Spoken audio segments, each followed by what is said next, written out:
We're on a mission from God.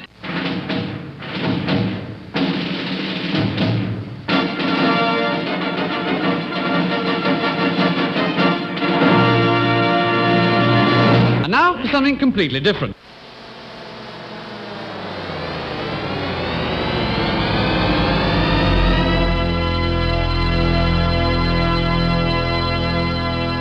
Let's get ready to rumble!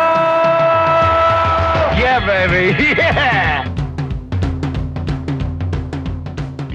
This is Pastor Jolly John Lukomski coming to you from my home in Northfield, Minnesota, and I have with me Pastor Matt Youngblood Clark coming to you from Ascension Lutheran Church, where I serve as pastor here in beautiful South St. Louis. And before we begin our show today, I'd like to make a public service announcement, if you don't mind, Matt. I'm sure anyone who's been watching the news is very concerned because of all the lettuce, the contaminated lettuce that is out there. Yeah. And of course, that's just the tip of the iceberg. I don't know if you also noticed that there's recalls on basil and cilantro. Was that meant to be a pun, John? The tip of the iceberg? You know what? Sometimes I'm so funny I don't even know it. I know, yeah. But thank you, yes. Yes, the tip. So cilantro, like I said, raspberries included. And I just want to remind people, there are no recalls on bacon. Okay. You're safe with bacon. You're safe with bacon. And also, you'll enjoy this, pies.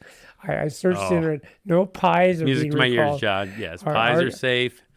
Our donuts. Okay. So I think it's pretty clear what you should be eating if you don't want to find yourself ill. That's right. Okay. Yeah. So this announcement has come from the American Association of Bacon, Pie, and Donut Lovers. Now that's an association I want to be a member of, John. You are a member. You and I are co-chairman. The founding members of the association. Yeah. All right. Well, anyway, it did strike me. Isn't it amazing that all this stuff, you just don't know what to eat anymore? Although, again, yes, we do know what to eat. Bacon, pie, and donuts. You said to me, John, I'd like to talk about Genesis 13. I'm thinking, oh, well, that must be some really big story in the Old Testament. I wonder why I don't remember what it is. Because usually most of that, I don't know everything. But the big stories I could probably, chapter 13, and then I look, what? Why? What are we doing Genesis 13 for, Matt? Good question, John. Glad you asked. Good question. But it really is true, because when you look at the book of Genesis, chapter 13 is sandwiched between these blockbuster events, things that are pretty exciting, things that we do know about. So chapter 12, right before it, is the call of Abram. Boy, it doesn't get much bigger than that. No. And then you have that episode about Abram and Sarah in Egypt, and we probably remember how Abram lies about her being his sister, and denies that that she's his wife, and then all that takes place after that. And then the following chapter, we have Lot being kidnapped and rescued by Abram, which is pretty exciting. Oh, yeah. And then we meet that strange guy Melchizedek, who becomes pretty important later, especially in the book of Hebrews. But chapter 13, right in the middle of those things, it's just an account of Abram and Lot sort of going separate ways, starting to settle the land. What's exciting about that? As I teach this in Bible class, we're in Genesis in our Tuesday morning Bible class here at Ascension. When I was reading that, I'm also reading through Martin Luther's lectures on Genesis. So he has, I think, some really nice insights, John. So any insights that we have on today's episode are not from me, but they're from our good friend Martin Luther. So I'll be sharing a few quotes from him too. But I think there's a little more here than what we might see on the surface as we look at Genesis 13. And let me put in a plug for Martin Luther, because I agree with you. I think that's his commentary on Genesis. I think he wrote it when he was fairly mature, and it's probably one of the best things he wrote.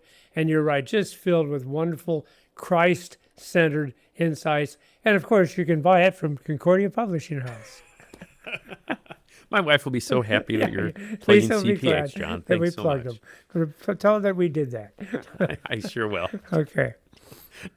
Tell them that John and Matt sent you when you go. And we get no money from CPH, so it's just purely out of our concern for our listeners. Yeah. All right. Well, good. So well, what is it? Tell me. Well, let's jump in. Yeah, so yeah. let's take a look. So this is Genesis 13. Let's read verses going to 1 through 7, John, if you don't mind. And again, to set the scene, this is right after they leave Egypt. They were there due to a famine, and the Lord, despite Abram's, dishonesty, especially concerning Sarai, still blesses him. So let's read about that in verses 1 through 7. So Abram went up from Egypt, he and his wife, and all that he had, and Lot with him, into the Negeb. Now Abram was very rich in livestock and silver and in gold, and he journeyed on from the Negeb as far as Bethel, to the place where his tent has been at the beginning, between Bethel and Ai, to the place where he has made an altar at the first. And there Abram called upon the name of the Lord, and Lot, who went with Abram, also had flocks and herds and tents, so that the land could not support both of them dwelling together, for their possessions were so great that they could not dwell together. And there was strife between the herdsmen of Abram's livestock and the herdsmen of Lot's livestock. At that time, the Canaanites and the Perizzites were dwelling in the land. Well, a little interesting commentary there at the end. Yeah. Okay. Yeah. Yeah. All right. Well, good. So here they are leaving Egypt, and it is Abram, and then who else is with him? Who does it specifically mention, John? Lot. Lot. Yeah. So Lot is Abram's nephew. We learn about that back in chapter 11. He's the son of Haran, who was Abram's brother, who died. Okay. Okay. So now you almost get the impression Abram kind of adopts him. Lot is on this journey with him to this new land, and it's Uncle Abram and nephew Lot. Those are the two. All right. That sounds like it could have been a situational comedy, couldn't it? Yeah. Uncle yeah, Abraham and nephew Lot. Yeah, really. It almost becomes it becomes a drama at very least, and there is some comedic parts as we read on. I mean, it's just kind of a mess what they get themselves into. But this is kind of the first challenge they face is this one, the first of a number of challenges. And so what's the problem? It's kind of a good problem to have, John, if you're going to have a problem. But what's the problem they find themselves in? Well, they're so richly blessed. Both of them are so richly blessed that there's no room in the land to take care of both of their herds. Exactly. There's just not enough. We can't stay together. There's just too many of us. There's too much livestock, too much cattle. We just can't. And so there's even, there might be disagreements between Abram's herdsmen and Lot's, so there's could be an issue here. All right. So what can we learn from this? Well, where Luther goes with this is he starts to talk a little bit about wealth, okay, and possessions, because in the Reformation era, there's this idea that it's a little more holy if you don't have wealth, especially if you take a vow of poverty. So, So, for instance, if you want to be a little more holy, a little closer to God, you become a monk, and one of the vows you take is a vow of poverty, which kind of implies that, well, then wealth and possessions are bad, right? Yeah. If you're a monk and you take a vow of poverty, well, then possessions and things must be bad, inherently bad somehow. And Luther addresses that. So here's what Luther has to say about this. This is a direct quote from him. He says, Abram keeps on managing and using his possessions, and his special effort is to keep his heart pure. He does not become proud because of his wealth, and does not gain and preserve it in a greedy manner, but he is generous and hospitable. And we'll see that in just a little bit. Luther goes on, let us therefore reject those monkish and foolish ideas. Monkish. You're not talking about monkeys, by the way. Yeah. Monkish. Yeah, monkish, yes. Let us not think that there is anything evil in the management or the use of things. If there is any fault, it is in the heart. Let us see to it that the heart is right, and then everything else will be right. So I appreciate Luther's words there, John, that Abram is blessed by the Lord. These are gifts from God. His wealth, it says that he has silver and gold and herds, blessings from God. That in and of itself isn't bad. It's how your heart is, right? If your heart is right when it comes to the management of those things, everything else will be right too. So any thoughts on that, John, and those words from Luther? Just that, yeah, that's kind of one of the big emphasis of the Reformation, because the church at that time really did focus on externals, like you said, maybe giving up all your money, going to church, going to mass every week, and one of the big emphasis was, well, it's not that these things are necessarily bad. I mean, it's not bad if you want to give all your money to the poor. No one would say that's a sinful thing, but you're right. The issue is always with the heart, and what we do on the outside could simply be hypocritical. In fact, you could go to mass every week and you could still be, well, like a Pharisee. And that's still an issue today. So yeah, that's an important thing. It's what's in the heart that really counts. And of course, what's important about that is what changes the heart. But I'm sure you'll get to that in a moment. Yeah. Yeah. Yeah, no, it's a great point. It's not just the outward external things that we do, but it's what is our heart? Yeah, definitely. So I think that helps us as we look at our own lives. I think Luther's words reflect the words that we hear in the New Testament, that the love of money is the root of all kinds of evil, right? Yeah. Not money in and of itself, possessions in and of itself, but the love. So again, it's a heart issue. What do you love? And if you love money, possessions more than God, more than your neighbor, well, then there's a problem. Whether you have a little bit of money or a lot of money, there's an issue. But whether you have a little or a lot of money, if your heart is right, and how you steward that, how you use those gifts is right, well, then thanks be to God. Yeah. All right, good. The other thing that Luther points out is, we see Abram doing this all over the place. So one of the things he does there is one of the first things is he worships, right? Yes. He makes an altar. Yeah, he stops. He calls on the name of the Lord, verse 4. And Luther just sort of picks up on that and says, Abram is praising this passage because he did these things not in some corner for fear of threats or the violence of the heathen, but in a public place, in order that by his own example and that of his people, he might lead others to the knowledge of God and to true forms of worship. So I think that's kind of interesting. Like you pointed out, it says that the Perizzites and the Canaanites were in the land. These are not people who follow the Lord. No. They're heathen, as Luther calls them. But yet, Abram still worships, still calls on the name of the Lord. And it's in worship to God, right? But also, as Luther points out, a witness to others too, right? And, I think in our own lives that our words, our actions, our lifestyle, and even our worship would be a witness to others too. Things that are not just done in a corner, and we just keep our faith private. We don't want anyone to know we're a Christian. No, just to be who we are, to call on the name of the Lord in word and action and in worship, similar to Abram. That can be a witness to others too. So I appreciate Luther pointing that out as well. Matt, can I ask you a question? Yeah. And this may sound like a stupid question, but then again, what do you expect? You've worked with me for years.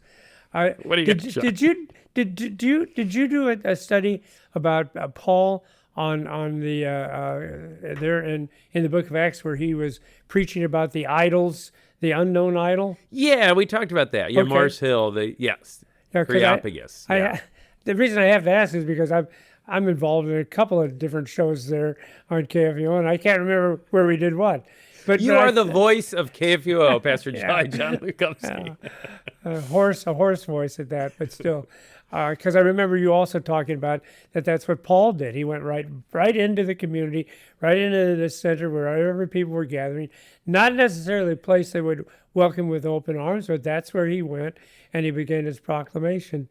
And I just wanted to make that comment because sometimes I think as a church we fail to do that. I think we've become kind of inwardly focused. We're just talking to the in crowd. And if we do talk to the out crowd, it's usually in a very negative fashion about everything that's wrong out there in the world. And maybe we'd be better if we just called upon the name of the Lord out in a public way. Well, anyway, that's just an editorial comment. I agree, 100%. And the other thing I love is this is in the Old Testament. This is only the 13th chapter of the Bible. Yeah. And yet there seems to be a concern for others to know the Lord too, right? It's not just some secret. And God doesn't just love Abram, but no, it's his love for the world. So Abram seems to recognize that, and Luther certainly recognizes it and highlights it in his commentary. So, Abram seems to be in favor of calling on the Lord and being a witness in that way. Luther's in favor of it, highlights it. We should be too. We should seek that out as well. Definitely, as the Lord gives opportunity. Yeah, to be bold about that, to call in the name of the Lord, for sure. All right, good. Let's keep going. Well, we've got verses 8 through 13. If you could cover those. Then Abram said to Lot, "Let there be no strife between you and me, and between your herdsmen and my herdsmen, for we are kinsmen. Is not the whole land before you? Separate yourself from me. If you take the left hand, then I will go to the right. Or if you take the right hand, then I will go to the left." And Lot lifted up his eyes and saw that the Jordan Valley was well watered everywhere, like the garden of the Lord, like the land of Egypt, in the direction of Zoar. This was before the Lord destroyed Sodom and Gomorrah. So Lot chose for himself all the Jordan Valley, and Lot journeyed east. Thus they separated from each other. Abram settled into the land of Canaan, while Lot settled among the cities of the valley and moved his tent as far as Sodom. Now the men of Sodom were wicked, great sinners against the Lord. Okay, I can kind of anticipate what Luther might have had to say about that. But yeah, ahead, so I think it's something really helpful, actually. So, well, first of all, I think two main points. One is we've got Uncle Abram and nephew Lot, right? And what suggestion does Uncle Abram make? Take your pick. Go to the right, go to the left. Yeah, whichever one looks better to you, that's fine with me. Yeah. Now, when you think about most uncle-nephew relationships, who is the one who probably had the power here and the more control over the situation? I would say probably Uncle Abram, right? I'm the grandpa here. I get the choice, right? That's right. You young punks, you take whatever I leave you. I get to decide where we're going out to eat. Yeah, that's right. So, similar here. Abram could have said, "Hey, nephew Lot, I'm gonna take the good land. You can have the rest, okay?" But he does just the opposite. He sort of puts aside, the respect that he's due, and the power that he's due, and instead he defers to Lot. And it even says why he does that. Verse 8, why is Abram so generous, and why does he let Lot have the pick of the land? Because he doesn't want strife. He doesn't want strife. Yeah.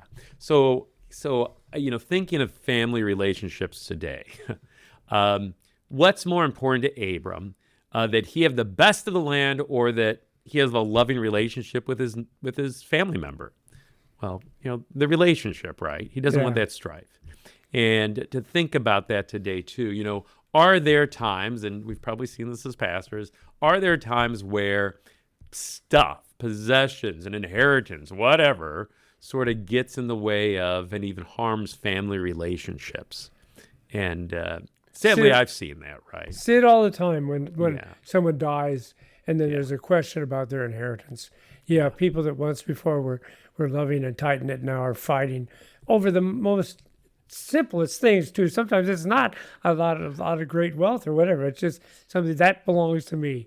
I should have that. Yeah, exactly, John. And it's to do that at the expense of their relationship. How sad, right? Yeah. So to avoid this strife, Abram is generous. Lets Lot pick. So I think it harkens back to Luther's earlier comment. It's not about the possessions; it's about the heart.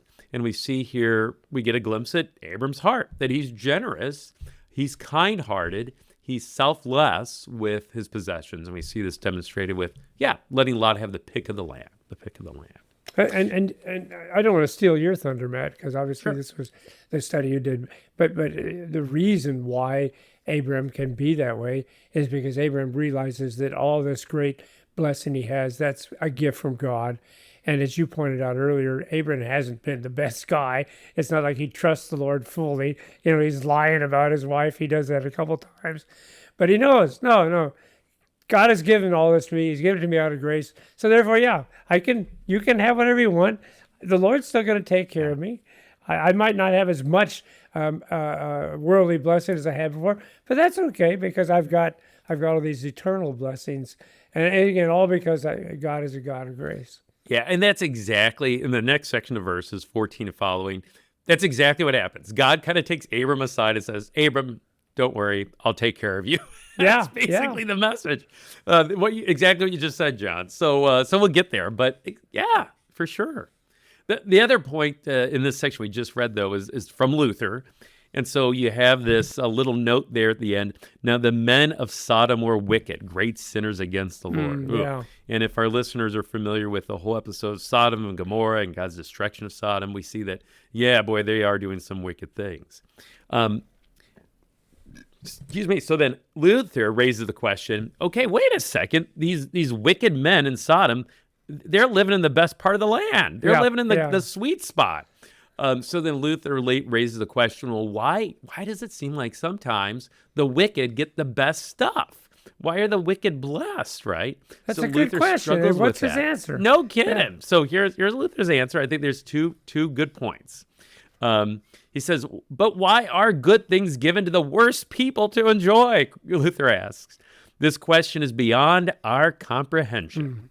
And it directs us to keep the end in mind. So 2 points. One, it's beyond our comprehension. Don't even worry about it because we really don't have an answer to that question. Okay, so that's the first point.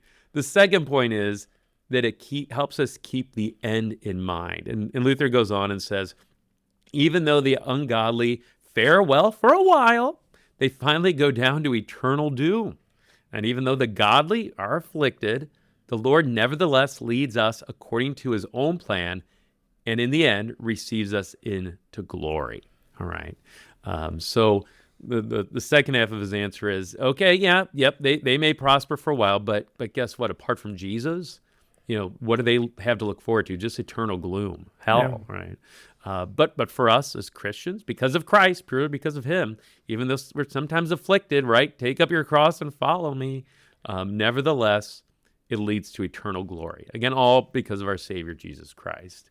But we look at that then, when the wicked prosper, even still today, we think, one, I don't know why, no clue, can't comprehend it, as Luther says. But two, we think, oh, yeah, but let me remember the end. Let me remember that God promises that he's prepared a place for me in my Father's house, in his mansion in heaven.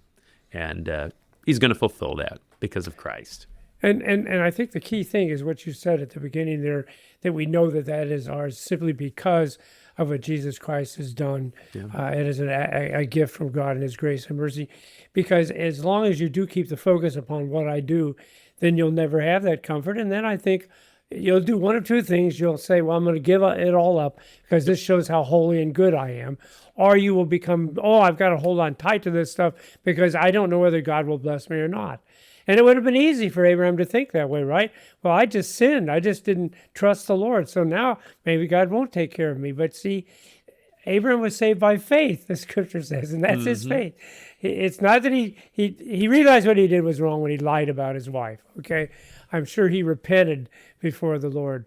But he also understood that's not why God was blessing him in the first place. It had nothing to do with how good or how bad he was. It was just because that's the kind of God he is. And then you can be free when you understand, okay, it's all from the Lord because of his grace. Whatever I get, be it trouble and trial or be it worldly blessing, I've got God and I know how it's all going to end up. Yeah, exactly. Yeah. If I know that, if that's what's reflected in my heart, this is all a gift. Yeah, it changes how I use those gifts. Let's wrap up then with verses 14 through 18, John. And again, now the Lord speaks to Abram, and he's got some beautiful promises for him. I'm sorry, a thought just occurred to me before we leave. See, that's the other thing, though, the fact that Lot chose a portion of the land where he knew there was evil and wickedness. It was a really beautiful part of the land. But the reason I mention it, because we just got through reading a devotion by Walther. Lynn and I are doing this daily devotion from Walther, which is also available from Concordia Publishing House. Thank you, John. Do you think we'll get anything from CPH? Well, we could try. All right. But anyway, that's the point he makes, that because of the heart, just what you said, because of the heart, we would actually avoid things that might be profitable, but we're thinking, there might be some temptation to sin in that. It might bring us into a place of where there could be evil and stuff. So, well, yeah, I could prosper, but no, I'll put that aside too. Well, anyway, the Lord, go ahead. Well, maybe we'll just stop. I'm going to just stop here for a second, John. Go ahead if you want to. Okay. No, I'm sorry. Go ahead. Go ahead and read a little bit if you want from verse 14. The Lord said to Abram, after Lot had separated from him, lift up your eyes and look from the place where you are, northward and southward and eastward and westward. For all the land that you see, I will give to you and to your offspring forever. I will make your offspring as the dust of the earth, so that no one can count the dust of the earth. Your offspring also will be counted. Arise, walk through the length and breadth of the land, for I will give it to you. So Abram moved his tent and came and settled by the oaks of Mamre, which are at Hebron, and there he built an altar to the Lord. He's building another altar, John. Yeah, worshiping the Lord yet again, and rightly so. And it looks like perhaps in a public way too. All right, so beautiful promises to Abram. Abram, I'm going to take care of you, and more than that, your offspring, right? And we think of Jesus Christ, descendant of Abraham, and we think of us, offspring of Abram by faith, right? And the land that we are promised, and land of heaven itself, that land of promise. But I think what I want to end with, John, is as we look at this, I think we see in Abram a shadow or a type, sometimes we use that word, of Jesus. Okay. Of Jesus in this whole account. Abram, again, he defers to Lot, even though Abram has the right to take whatever land he wants. After all, he's the uncle. More than that, God has promised it to him, for crying out loud. He could take whatever he wants, right? But in order for there to be no strife, for the sake of love for his nephew Lot, he puts that aside, his rights, and lets Lot have that land. And I think of Jesus, right? How he puts aside, the glory of heaven, descends, becomes one of us, gives up everything, goes to the cross, not for himself, but for us, all out of love for us. Again, he doesn't have to do that, but he does it for us. And I think of Philippians 2, where it says, do nothing from selfish ambition or conceit, but in humility count others more significant than yourself. Each should look to not only his own interest, but to the interest of others. So to look to the interest of others, that's what Abram does. That's what Jesus does in an even greater way. And the very next verse in Philippians says, have this mind among yourselves, which is yours in Christ, who was in the very form of God, did not account equality with God a thing to be grasped, but emptied himself, becoming a servant, born in the likeness of men, and humbled himself to the point of death on a cross, right? So to reflect what Jesus has done for us, as Abram did, and as we're called to do too, to have that same mind among ourselves, looking to the interests of others. And see, we can do that because that's exactly the way Jesus Christ has taught us. And I hope people can understand it's not so much that it's an example for us to follow. Mm-hmm, of course, I suppose it is. But it is because that's how God deals with us day in and day out. And therefore, as Abraham understood, I can be free to put aside my rights because, first of all, the key thing I have, which is eternal life, nobody's going to take that away from me because that's promised to me by Jesus who suffered and died and rose for me. And therefore, I can also love you the way Jesus loves me because I have no doubt about his care and his forgiveness. Matt, thank you for sharing with us a text that I wasn't really sure what it was all about, but it was a great message. This has been Wrestling with the Basics.